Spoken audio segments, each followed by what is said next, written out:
In the 1982 film Blade Runner, Ridley Scott, the director, questions what humanity really is. We are placed into a dystopian world set in 2019 where, after massive innovations, artificially intelligent robots are being used on off-world colonies as a new kind of slave labor. These beings, referred to as replicants, are said to be on par, if not better, than humans in every way, except for emotional intelligence.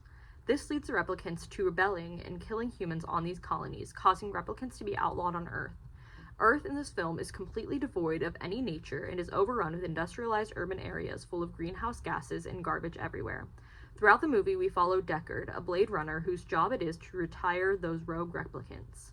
This causes a clear internal struggle, as despite being non-human, the replicants have personalities, relationships, goals, and even bleed like humans. This struggle becomes even more complex as he meets a replicant who has artificial memories, making her nearly indistinguishable from a regular human. This begs the question of what defines humanity. In the film, one of the enemy replicants states, "I think, therefore I am," pulling from Descartes to justify her existence. Not only do these replicants think, they also feel human emotions. Towards the end of the movie, it's revealed that the reason behind the invasion of these 6 replicants was that the leader was living in fear of death and of expiration, as they know they can only live for 4 years due to their programming. Despite their violent tendencies, the replicants are revolting from being used as slaves and from being discarded after their usefulness has run out. It is clear that in the off-world colonies they are extremely mistreated, but since they are technically not human, the people see it as okay. At the end of this movie, Deckard runs away with the replicant Rachel, who he started a relationship with. The replicant who seemingly closed the gap between artificial and real intelligence with her fake memories. We leave off with the impression that they will be hunted down, as Rachel is illegal, and they will have to continue running away from other Blade Runners who want to retire her.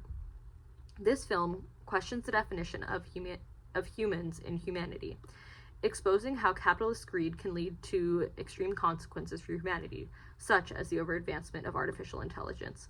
It also exposes human cruelty, as we see how exploited replicants are despite being nearly fully emotionally intelligent. In Octavia Butler's book, Bloodchild, the story Amnesty also covers similar topics. We see how in a world that is overrun by aliens, called communities, humans are put to work with and inside the colonies, being exploited and used by them as drugs due to not having anywhere else to go. It is said that when the communities first came to Earth, they kidnapped, tortured, and killed humans to experiment on them and learn more about them. They did this twice, but in the second wave, they were allegedly less brutal, as they knew the extent of the humans' pain, of the humans' emotions, and the pains that they felt. The main character of the story, Noah, a girl who was kidnapped in the second wave, is set to train new recruits to work for the communities. In Noah's depiction of events to these new recruits, she exposes how it was actually the humans who she was sent back to that put her through the most torture, questioning her and using extreme methods because they thought that she was working for the communities. Noah feels connected and protected by these communities, especially her employer, but she also knows that she isn't able to go anywhere else. The cruelty that she experienced from the communities was similar to that which is perpetrated by the replicas in the movie. The creatures that are in the communities don't understand how humans work, so they accidentally kill most of them, and the replicants revolting against the humans are doing so because the humans are oppressing them.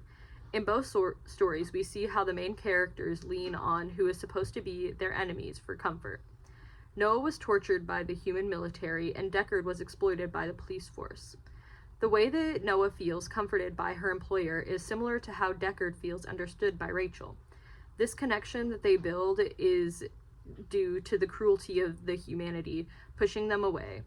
Both of these stories beg the question on what humanity really is, and can we feel a true connection with these non-human entities.